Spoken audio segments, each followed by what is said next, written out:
Boa noite a todos. Como já temos aqui 5 pessoas, vamos começar, né? A palavra diz: onde tiver 2 ou mais reunidos ali, ele estará. Então, aqui já somos 6, somos 5. Então, vamos começar. Lá em Mateus 6,6 diz que quando a gente fosse orar, tranca a porta do seu quarto. Se o Novo Testamento fosse escrito hoje, diria assim, né? Quando você for fazer uma live para a comunidade cristã Rehoboth, você entre no seu quarto e feche a porta. Então foi isso que eu fiz. Estou copiando a pastora Mara, né? Mas é um lugar mais tranquilo para a gente ficar assim, bem ligadinho na palavra, né?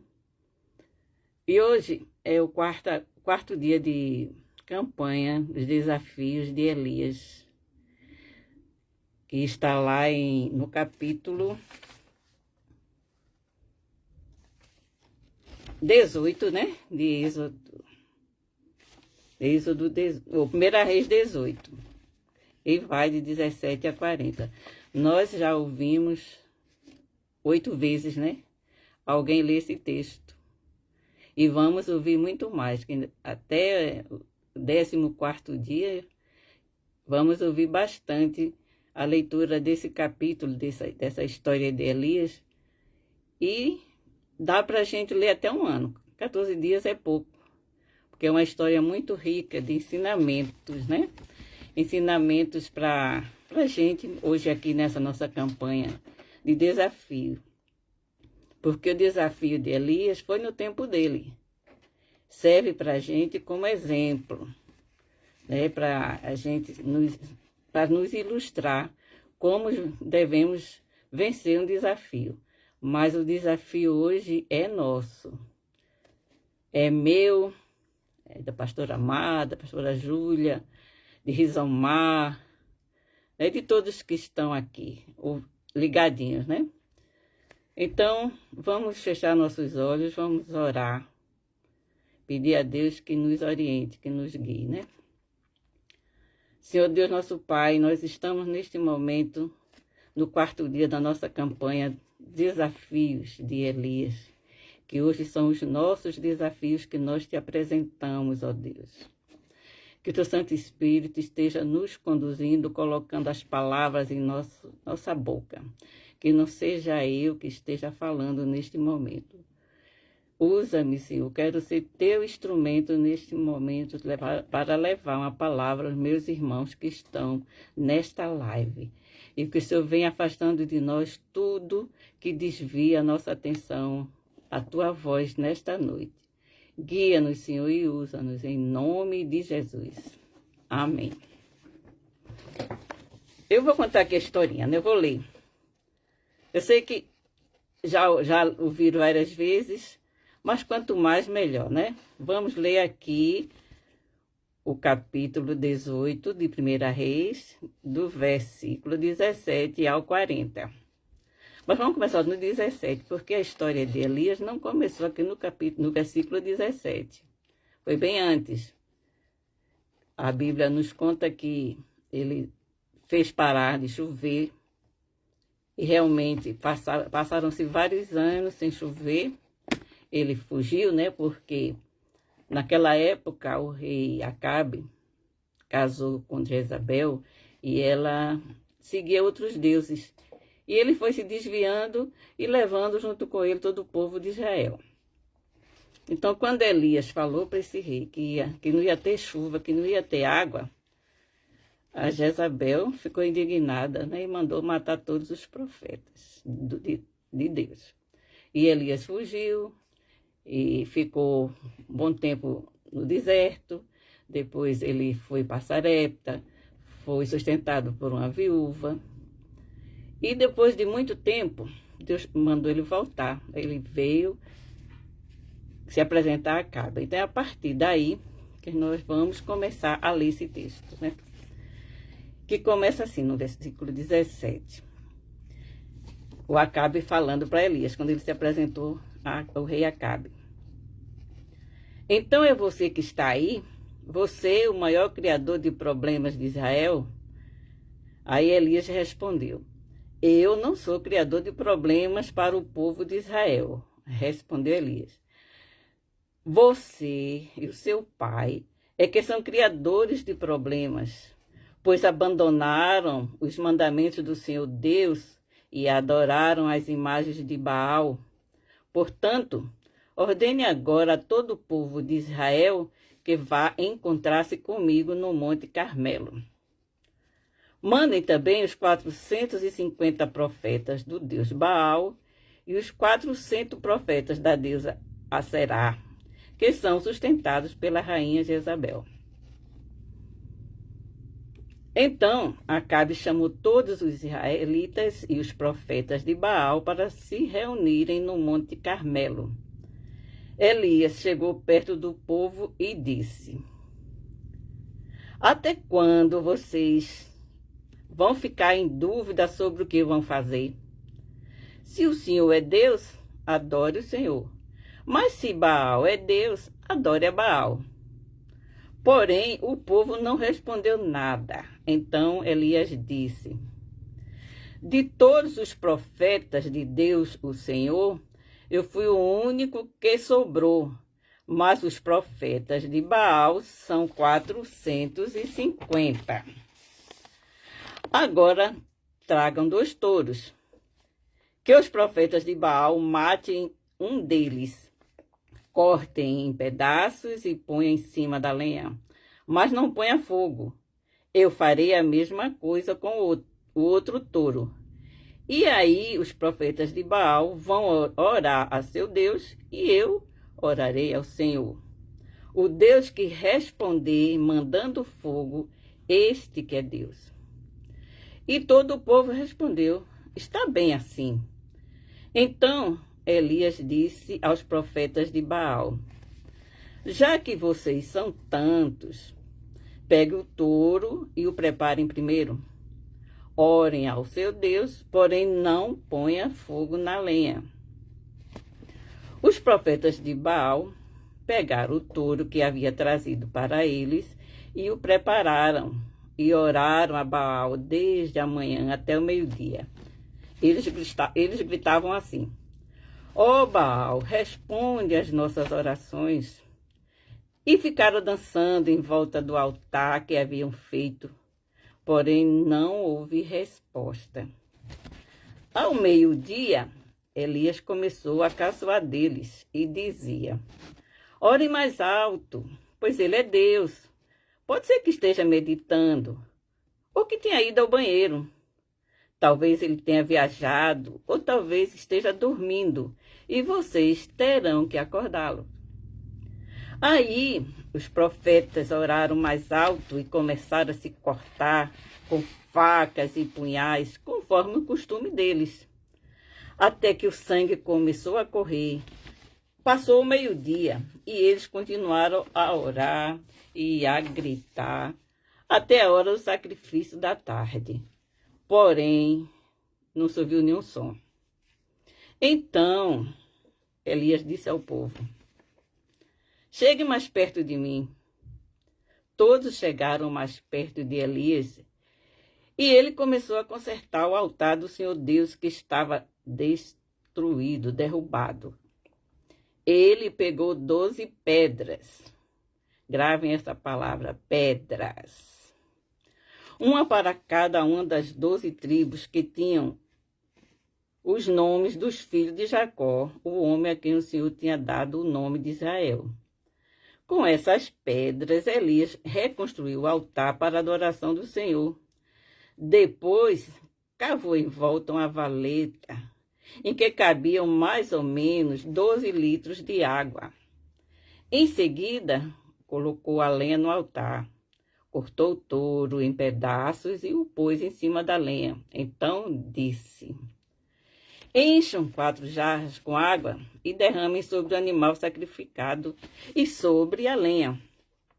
Eles fizeram o que Elias estava mandando e ele disse: façam de novo. E eles fizeram. Façam pela 3ª vez, disse Elias. E eles fizeram.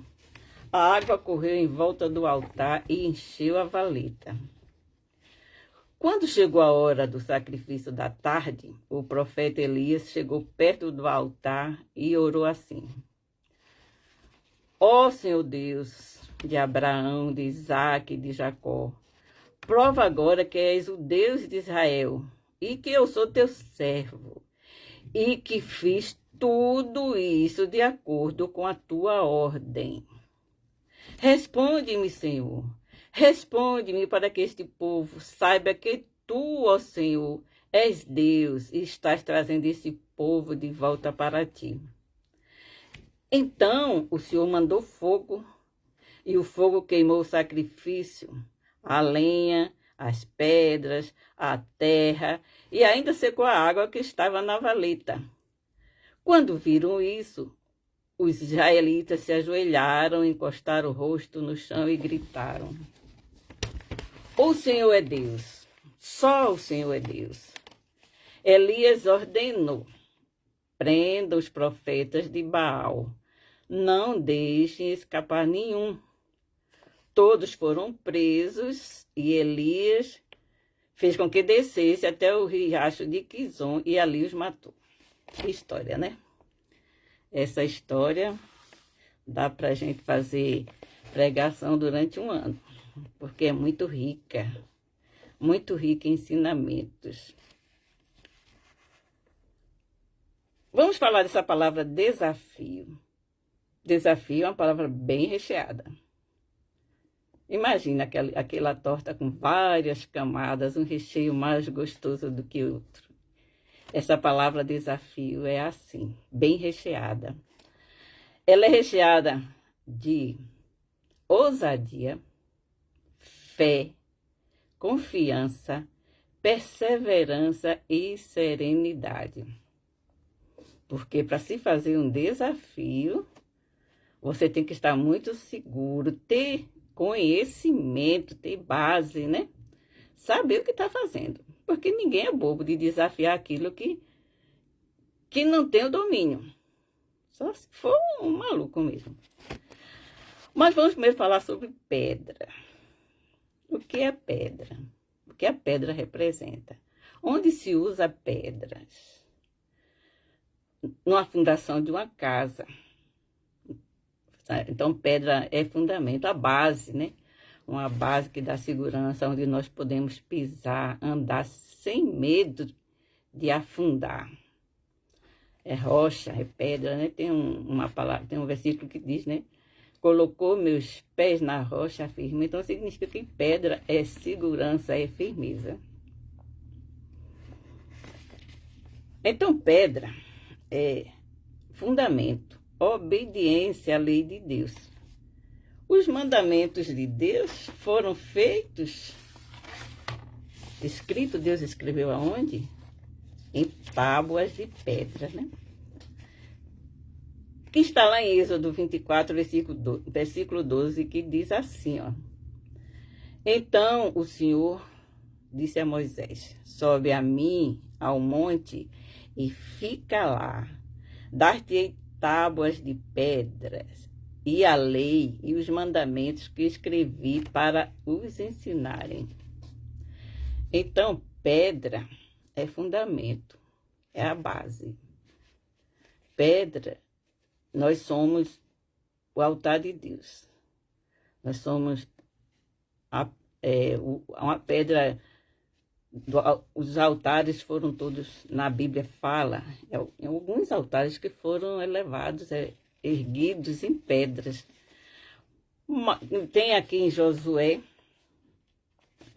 no versículo 4, de 1 a 24, que fala de 2 memoriais que Josué ergueu com pedras e também com 12 pedras. Você vê que Elias ali manda buscar 12 pedras e reconstrói o altar de Deus com 12 pedras, representando as tribos de Israel. Mas antes de Elias, Josué já tinha feito 2 monumentos com 12 pedras, também representando as tribos de Israel. Veja lá, em Josué 4, de 3 a 9, diz assim: Seguindo a orientação divina, Josué ordenou que os 2 memoriais fossem erguidos com pedras retiradas do Jordão, um para o alojamento e outro para o meio do Jordão. Isso aconteceu quando o povo de Israel atravessou o Jordão também seco, né? Não, sem molhar os pés. Então, o Jordão secou, o povo de Israel passou, e no meio do Jordão tinha muitas pedras, e Josué mandou pegar as pedras, cada um pegou uma pedra, cada um de uma tribo pegou uma pedra, levou para o acampamento onde eles iam ficar. Mas antes disso, aí Josué mandou recolher mais 12 pedras e ergueu um altar, um monumento no meio do Jordão. A ordem do Senhor era a seguinte, no versículo 9 diz assim, ó: 12 homens, um de cada tribo, deveriam recolher 12 pedras do Jordão e com elas edificarem um memorial ao Senhor no acampamento. Essas pedras deveriam ser levadas para Gilgal, lugar onde Israel habitava por algum tempo. E para o segundo memorial, Josué levantou também 12 pedras no meio do Jordão, exatamente no lugar do assento dos pés dos sacerdotes que levavam a arca do concerto. Esses monumentos serviam de sinal do poder de Deus entre eles. Toda vez que os israelitas contemplassem, lembrar-se-iam da extraordinária obra operada pelo Senhor. Mas nós temos aqui também uma observação, um alerta, que Deus falou em relação a nós construirmos o nosso altar com pedras. Veja só, está em Êxodo 20 e 25. Se me fizeres um altar de pedras, não o farás de pedras lavradas. Se sobre ele levantares o teu buril, profaná-lo-ás. O que é buril? É um instrumento de ponta de aço para trabalhar em gravuras ou em talha. Então, para talhar pedra se usava esse buril. O que é que nós entendemos aqui? Se os mandamentos de Deus, que são os fundamentos, nosso fundamento de vida, foi escrito em uma pedra. E nós devemos conservar esse altar de Deus sem modificá-lo, sem querer consertar aqui e moldar o nosso jeito, né? Os mandamentos de Deus são 10, todos nós sabemos quais são. Mas vamos mudar um pouquinho ali? Então, nós estamos usando o buril. Vamos adaptar esse mandamento aqui, porque naquele tempo Deus era muito bravo, o Deus de hoje, ele é mais flexível. Então, que tal? Não adulterarás. Mas a gente pode mudar um pouquinho. Não matarás. Mas a gente pode... Está muito pesada essa palavra. Vamos mudar um pouquinho. Honra teu pai e a tua mãe. Mas não é bem assim, né? Os pais são muito chatos. Os pais querem se meter na vida dos filhos. Querem que os filhos sejam como ele. Querem moldar os filhos. Então, não é bem assim, né? A gente pode flexibilizar um pouco. Então, nós estamos querendo moldar essa pedra, a pedra dos mandamentos de Deus. Nós queremos moldar para ficar do nosso jeito, né? Ficar do nosso jeito, dentro das nossas medidas. E Deus não se agrada. Deus não se agrada disso. Você vê que Elias, ele encontrou o altar de Deus todo quebrado. Ou seja, os fundamentos da lei de Deus não estavam sendo cumpridos. Israel tinha se desviado.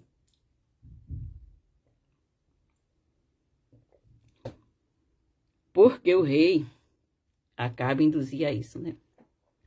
Então Israel estava dividido.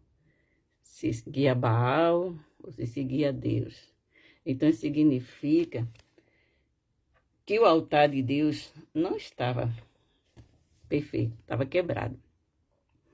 E a primeira coisa que Elias fez foi chamar o povo de Israel para perto de si, lembrar, né, dos mandamentos da lei de Deus, o que o povo deveria seguir, obedecer a Deus, seguir os caminhos de Deus e não o de Baal.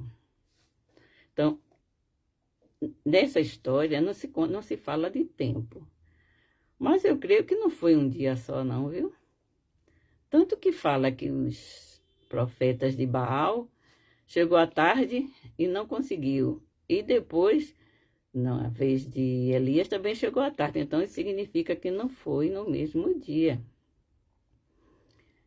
Eu acredito, como o tempo na Bíblia não é o nosso tempo nas histórias, né? Se pula assim o tempo e continua a história. Eu acredito que primeiro Elias chamou todo o povo, avivou a memória, lembrou dos altares, dos monumentos construídos no Jordão, que era para a lembrança do povo de Israel, que é o pessoal não esquecer dos milagres que Deus fez a seu povo, e que é o mesmo Deus e continua sendo o mesmo Deus hoje. Então, Elias primeiro construiu o altar, ou seja, chamou o povo para o caminho, o povo se converter dos seus pecados e novamente seguir as leis de Deus. E o que é que nós tiramos aqui? Que Deus não responde a altar quebrado. Então, nós precisamos reconstruir o nosso altar, o nosso coração, a nossa obediência às leis de Deus. Porque como naquele sacrifício de Elias, Deus respondeu depois que, quando o altar estava reconstruído. E conosco não vai ser diferente. Nós entramos nessa campanha, mas e como está o nosso altar? Está perfeito? Está segundo a vontade de Deus? Ou nós moldamos o nosso altar de acordo com a nossa vontade? Usamos o buril, que seria a vontade humana, de mudar as coisas, de mudar as leis de Deus, de querer fazer as coisas do nosso jeito. Deus não responde a altar destruído. Precisamos reconstruir nosso altar. Um altar perfeito. E como se constrói? Com oração, como nós estamos fazendo aqui, né? Jejum, oração, a leitura da palavra. Essa campanha tem 14 dias e vamos ouvir bastante ainda sobre esses desafios de Elias, que foi lá no tempo dele. E hoje são os nossos desafios, o meu e de todos vocês que estão aí do outro lado. Então é isso. Nós estamos falando aqui de pedra, né? Mas vamos falar de ousadia, de desafio. Imagine a ousadia que Elias teve, né? Chegar perto do rei que estava à procura dele para matá-lo e desafiá-lo, né? Dizer que é ele que era o perturbador de Israel. É muita coragem, né? Muita coragem mesmo, como diz aqui, né? Que o desafio está recheado de fé, confiança, perseverança, ousadia, serenidade. E é isso que nós precisamos aprender. Aprender a ter essa ousadia, essa serenidade, a perseverança, a fé. Saber quem nós cremos. Porque se a gente voltar lá ao texto, veja a diferença dos profetas, o comportamento dos profetas de Baal. Eles eram fanáticos, medrosos, dúvida, não sabia se o Deus dele ia responder ou não, ansiedade e histeria. Enquanto que Elias tinha fé, confiança, perseverança, serenidade e ousadia. Vamos ler aqui. Ó, veja só, durante a prova, o contraste entre os adoradores de Baal e de Elias foi enorme. Os de Baal mostraram fanatismo, enquanto Elias mostrou serenidade. Os de Baal, eles mostraram histeria, esforço físico, descontrole emocional. Você vê que eles gritavam, eles se cortavam, né? Eles ficavam pulando, gritando. Então, uma verdadeira histeria, né? Eu imagino a situação, viu? Do descontrole. Tudo sem resultado. Enquanto Elias mostrava serenidade, confiança, desprezo pelos recursos dos idólatras e ainda impôs condições mais difíceis para si, molhar o holocausto 3 vezes, pois ele estava certo de que Deus responderia com fogo do céu, como de fato aconteceu. Então, esta confiança, a fé em nosso Deus, faz toda a diferença. Porque a nossa fé traz essa serenidade, essa ousadia, esta confiança que Elias tinha naquele dia. Teve, né? Veja só, o fogo consumiu não só o bezerro, como também lambeu a água acumulada no rego. O povo, vendo isso, clamou: só o Senhor é Deus, só o Senhor é Deus. E lá em 1 Reis 18:39 diz: então Elias pediu ao povo que lançasse mão de todos os profetas idólatras e foi atendido. E os profetas foram levados ao ribeiro de Quizon, onde Elias o matou. Então, o que significa os profetas de Baal? Dúvida, medo, ansiedade, angústia. E como Elias matou todos os profetas de Baal naquele contexto, naquele momento, nós também vamos matar todos esses profetas de Baal que tentam nos enganar e travar os milagres de Deus sobre nossa vida. Nós vamos matar o medo, as dúvidas, a ansiedade, a histeria, o fanatismo, que tudo isso atrapalha. E Deus não responde se a gente agir assim. Nós devemos agir como Elias agiu. Para você que nessa campanha, o seu desafio é abrir um novo negócio, uma nova empresa, você precisa ter a base, ter o fundamento. E nesse caso, o que seria o fundamento? Conhecimento de causa. Conhecimento do que você quer negociar.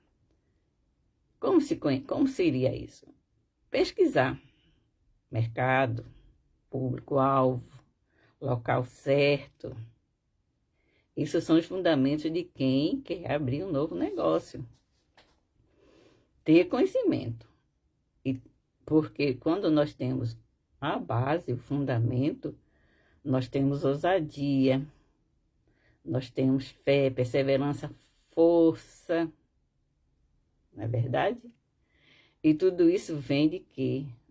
Dos fundamentos.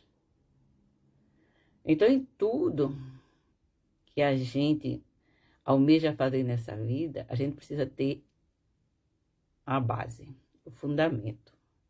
Para a nossa vida espiritual, o fundamento são as leis de Deus, que foram escritas numa tábua de pedra, que é uma coisa que é para a vida toda, não muda.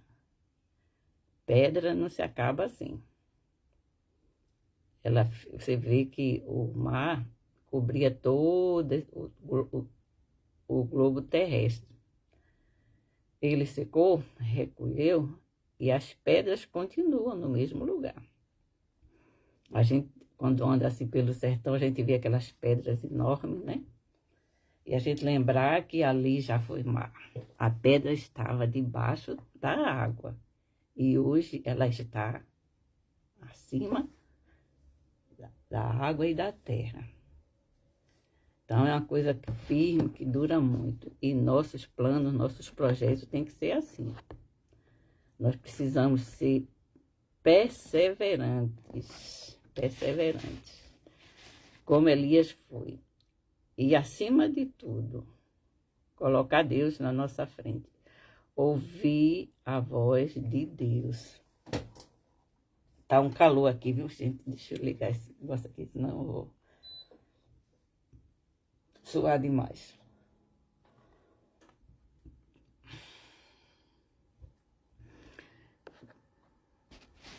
Deus, se a gente coloca nossos planos, você vê que quando Elias orou, ele falou assim, olha, e que eu fiz tudo de acordo com a tua vontade. Então, de acordo com a vontade de Deus. E se nós fizermos tudo de acordo com a vontade de Deus, Ele vai nos responder, como Ele respondeu a Elias. Não é verdade? Então vamos fazer o seguinte. Vamos pegar nossa cartela, vamos apresentar a Deus neste momento. Se você não está com a sua cartela na mão, mas está na cabeça, né? Então vamos mentalizar. Peraí que eu vou pegar a minha.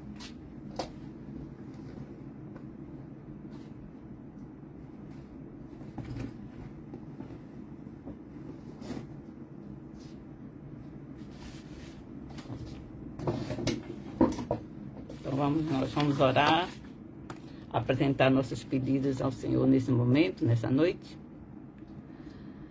Amém. Já pegaram?